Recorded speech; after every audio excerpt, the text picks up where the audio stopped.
আজ আমি আলাপ করব আপনাদের সাথে ডায়াবেটিস বা বহুমূত্র রোগ নিয়ে। আপনারা জানেন গত 14 নভেম্বর ডায়াবেটিস দিবস পালিত হয়েছে। এই ডায়াবেটিস দিবস পালনেরও কিছু উদ্দেশ্য আছে।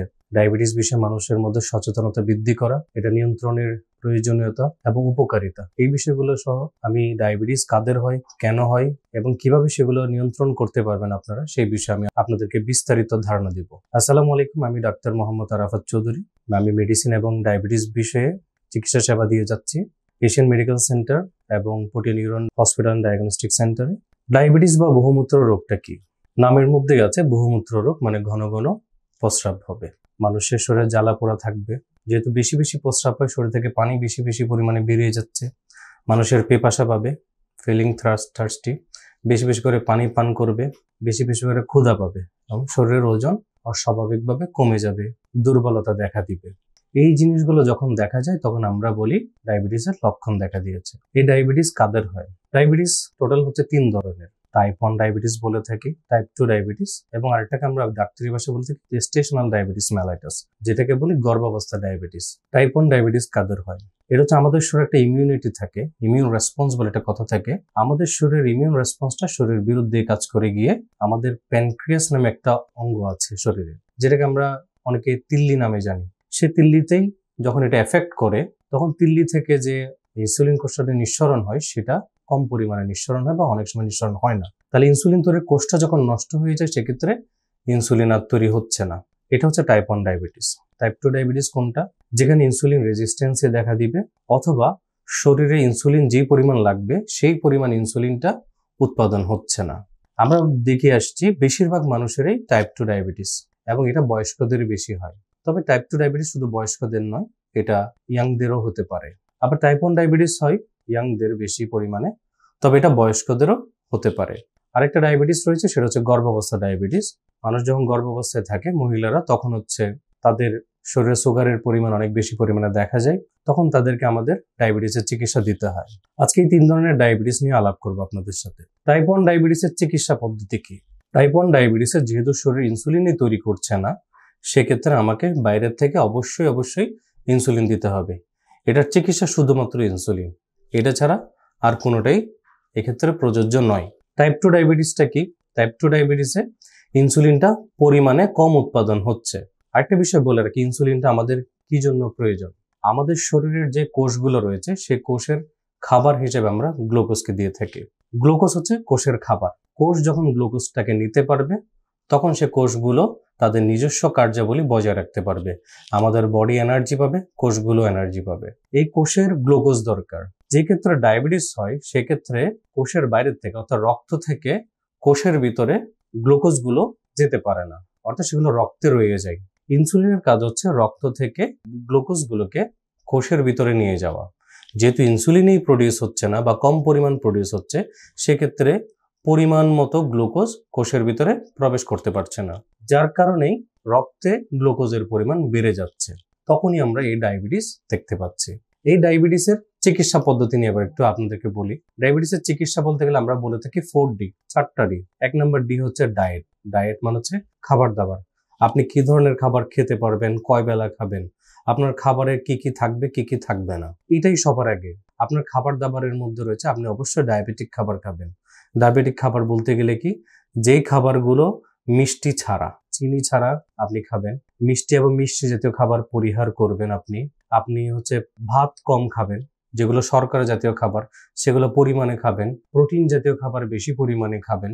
খাবার এক বেলায় বেশি পরিমাণে না খেয়ে আপনি খাবারের বেলাটাকে বাড়িয়ে দেন, অল্প করে খান। যেমন সকালে আপনি নাস্তা করলেন, সকালে 11টার দিকে আবার একটু হালকা নাস্তা করলেন। দুপুর 2টার মধ্যে আপনি 1 কাপ ভাত, বেশি পরিমাণে সবজি খাবেন। এরপরে বিকাল 5টার দিকে আপনি হালকা পরিমাণে নাস্তা করলেন। রাতের বেলা আপনি ডিনারে 2টা রুটি খাবেন, অথবা 1 কাপ ভাত খাবেন, বেশি পরিমাণে সবজি খাবেন। মনে রাখবেন, আপনি রুটি বা ভাতটা কম খাবেন, সবজিটা বেশি পরিমাণে খাবেন। ডায়াবেটিস হলে যে আপনি সবগুলো খাবার অ্যাভয়েড করবেন তা কিন্তু নয়।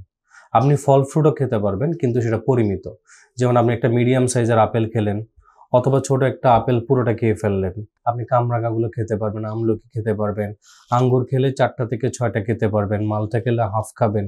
নিয়ম মতো মেনে খেলে আপনার শরীরে সুগার লেভেল বেড়ে যাবে না। 2 নম্বরে আসি ডিসিপ্লিন। ডিসিপ্লিনটা কি? অর্থাৎ আমাকে শরীরের যত্ন নিতে হবে। প্রতিদিন আমাকে কমপক্ষে 40 থেকে 45 মিনিট হাঁটা চলার অভ্যেস করতে হবে। ডায়াবেটিস হলে শরীরে অবশ্যই পরিচর্যা করা দরকার। আমার শরীরের ব্যায়ামের দরকার। আমি যদি নিয়মিত হাঁটাচলা করি, নিয়মিত ব্যায়াম করি এবং নিয়মিত যদি আমি ডায়াবেটিস চেক করে থাকি, তাহলে আমার শরীরে ডায়াবেটিস অবশ্যই নিয়ন্ত্রণে থাকবে। 3 নম্বরে আসতেছে ড্রাগ মানে হচ্ছে মেডিসিনগুলো। আমরা সেক্ষেত্রে ইনসুলিনও নিতে পারি, কিছু ওরাল মেডিসিনও নিতে পারি। সেক্ষেত্রে আপনার ডক্টর আপনার ডায়াবেটিসের পরিমাণ দেখে সেভাবে আপনাকে প্রেসক্রাইব করবেন। 4 নম্বরে আসছে ড্রিম মানে স্লিপ। অবশ্যই পরিমিত ঘুমাতে হবে আপনাকে। প্রতিদিন আপনাকে নিয়ম করে 8 ঘন্টা ঘুমাতে হবে, তাহলে আপনার ডায়াবেটিস নিয়ন্ত্রণে থাকবে, আপনার স্ট্রেস কম থাকবে এবং আপনি ডায়াবেটিসটাকে নিয়ন্ত্রণে করতে পারবেন। এখন এই ডায়াবেটিস নিয়ন্ত্রণের দরকারটা কেন? আপনি যদি ডায়াবেটিসটা ঠিকভাবে নিয়ন্ত্রণ না করেন, আপনার ডায়াবেটিস যদি অনিয়ন্ত্রিত থাকে, তাহলে আপনার অনেকগুলো রোগ ব্যাধি দেখা দিবে। যেমন আপনার কিডনির সমস্যা হতে পারে, ডায়াবেটিস থেকে আপনার কিডনি সিকেডি বলে থেকে আমরা কিডনি ডিজিজ বা রেনাল ফেলিওর হতে পারে, চোখের প্রবলেম হতে পারে যেটাকে আমরা বলি ডায়াবেটিক রেটিনোপ্যাথি। এরপরে আপনার নার্ভের সমস্যা হতে পারে যেটাকে আমরা বলি ডায়াবেটিক নিউরোপ্যাথি। এটা খুবই দরকার, ডায়াবেটিক নিউরোপ্যাথি বিষয়টা। এটা নিয়ে আমি আপনাদেরকে পরবর্তীতে ভিডিওতে জানাবো। ডায়াবেটিক নিউরোপ্যাথি, আপনার প্রেশার বেড়ে যেতে পারে, স্ট্রোক হতে পারে, হার্টের প্রবলেম হতে পারে এবং আরও নানাবিধ সমস্যা দেখা যেতে পারে।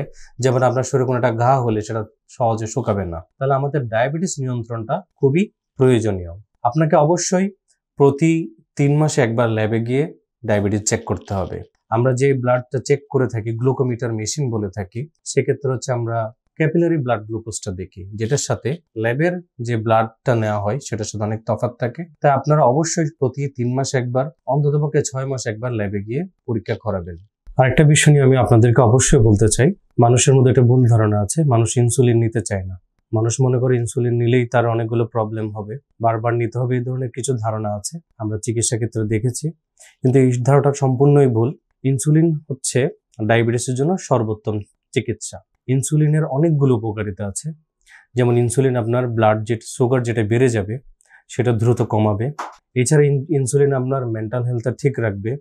যিনি কিডনি পেশেন্ট, স্ট্রোকের পেশেন্ট, ওনাদের জন্য ইনসুলিন খুবই জরুরি। তবে হ্যাঁ, ইনসুলিনের 2-1টা অসুবিধা আছে।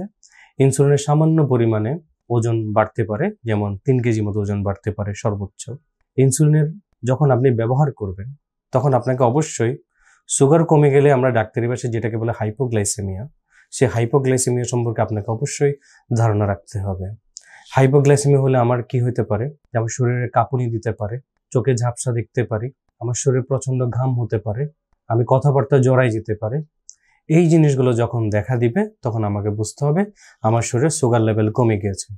তখন আমাদেরকে অবশ্যই দ্রুত একটু চিনি অথবা পানিতে একটু চিনি গুলিয়ে, অথবা কোনো সুগারের ড্রিঙ্ক যদি সাথে থাকে, সেটাও যদি না থাকে, সম্ভব হলে একটা চকলেট সাথে সাথে নিয়ে ফেলতে হবে।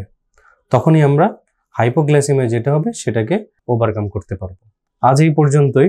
ইনশাল্লাহ সামনে ডায়াবেটিস ফুড নিয়ে আমি আবার আরেকটা ভিডিও নিয়ে আপনাদের সামনে হাজির হব। আসসালামু আলাইকুম।